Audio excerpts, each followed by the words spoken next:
Hi friends, দেখো আমি এখানে রেডি হয়ে গেছি। তো দেখো আমরা একটা জায়গা যাব। তো কোথায় যাব তো চলো তোমরা দেখতে একবারে দেখিয়ে দিই, এখন বলবো না। তো দেখো আমি একটা শাড়ি পরেছি, তো কেমন লাগছে আমাকে বলবে। তো চলো। তো বন্ধুরা, আজ হচ্ছে শ্রাবণ মাসের শেষ সোমবার। তো আমাদের দেখো এটা হচ্ছে আমাদের পাড়ার শিব মন্দির, গোপেশ্বর বাবার শিব মন্দির। তো আমরা সেখানেই এসেছি। এখানে দেখো আজকে ভোলে বাবারা জল ঢালতে আসবে। তো দেখো শিব মন্দিরটা কি সুন্দর সাজিয়েছে, দারুণ সাজিয়েছে। তো ওইটাই দেখতে এসেছি। এটা আমাদের গোপেশ্বর বাবার শিব মন্দির। তো সাজানো ভালো হয়েছে বলতে, তো দারুণ সাজিয়েছে। চলো, প্রচুর লোক এসছে, প্রচুর ভিড় হয়েছে। দেখো ওই যে দেখো একদল ভোলে বাবা চলেও এসছে মনে হয়। হ্যাঁ হ্যাঁ, চলে এসছে। তো দেখতে থাকো। তো দেখো খুব ছোট ছোট বাচ্চাগুলো জল নিয়ে এসছে বাবার মাথায় ঢালার জন্য। এইটুকু 2-3 বছর, আমার মেয়ের বয়সী 2-3 বছরের বাচ্চাগুলোকেও কি সুন্দর সাজিয়ে নিয়ে এসছে। তো দেখো, তো তোমাদের দিকে এই শ্রাবণ মাসের সোমবারের ভোলে বাবা কেমন কাটালে তোমরা কমেন্ট করে অবশ্যই জানাবে। আর হ্যাঁ, আমার চ্যানেলটাকে এখনও পর্যন্ত যারা সাবস্ক্রাইব করনি তারা প্লিজ সাবস্ক্রাইব করবে। আর দেখো আমি কিন্তু এই মিউজিকটা বন্ধ করতে আমি বাধ্য হলাম, কারণ এখনই এই কপিরাইট চলে আসতে পারে, ওই জন্য। তো দেখো দেখতে দেখতে বড় ভোলে বাবার দল চলে এসছে। দেখো তো খুব সুন্দর বাঘগুলোকে সাজিয়েছিল, প্রত্যেকটা বাঘেই খুব সুন্দর সাজিয়েছিল। তো দেখো, তার এইখানে আমাদের কিন্তু গনগনির থেকে জল আনে, দিয়ে বাবার মাথায় ঢালে। তো তোমরা তো সবাই জানো গর্বে তার গনগনিকে। তো গনগনির থেকে জল এনে ঢালে। তো দেখো এই বাঘটাও কিন্তু খুব সুন্দর সাজিয়েছে।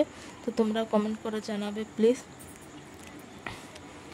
আর শিব মন্দিরটা কিন্তু খুব সুন্দর সাজিয়েছে।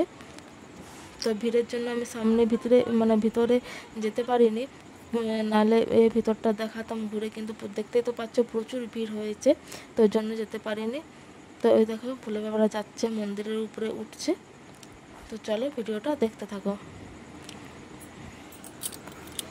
আর তোমরা কে কে শিবের মাথায় জল ঢেলেছো বলবে। তো আমি এই সোমবারটা করিনি, আমি এর আগের সোমবারটা করেছিলাম, উপাস দিয়েছিলাম। লাস্টেরটা করিনি, আমি এর আগেরটাতেই করে নিয়েছিলাম। তো দেখতে থাকো। আর লাইটিংয়ের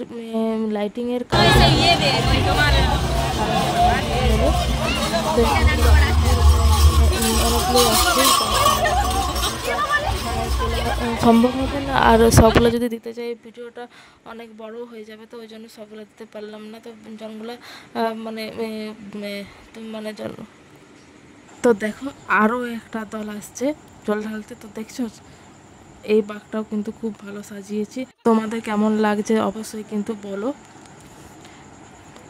তো দেখো,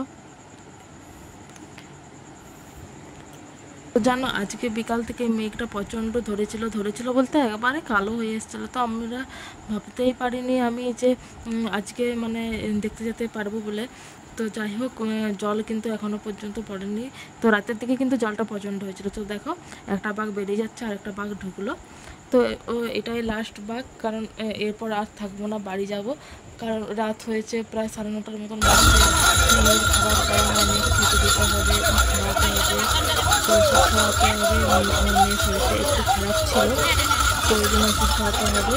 তো ওই জন্য থাকবো না। তো দেখো এটাই লাস্ট। তো দেখো এই বাঘটাও খুব সুন্দর সাজিয়েছে। তো দেখো আমরা বেরিয়ে এসেছি। তো দেখো এখানে আবার ভোলে বাবাদের নাচ হচ্ছে, এই যে ডিজেতে নাচ হচ্ছে। তো আমি ডিজের সাউন্ডটা আমি মিউট করে দিয়েছি, কারণ এখনই কপিরাইট বসে যাবে সঙ্গে সঙ্গে। তো দেখো, তো এমনি এই মিউজিকেই দিচ্ছি, কারণ এই মিউজিক তো আর দেওয়া যাবে না। তো চলো আজকের মতন টাটা। আর পরের ভিডিওটা অবশ্যই রেসিপি নিয়ে আসবো। আর আমার মেয়ের শরীরটা খারাপ ছিল বলে জানো, ভিডিওগুলো এডিট করারই আমি সময় পাই না। ওই মেয়ের শরীরটা কিন্তু 3-4 দিন বেশ ভালোই জ্বর এসেছিলো। আর এই জ্বরটা সামান্য 3 দিন করে থাকছে, এটা ভাইরাস জ্বর। তো তোমরা তোমাদের বাচ্চাদেরকে খুব সাবধানে রেখো। তো চলো টাটা।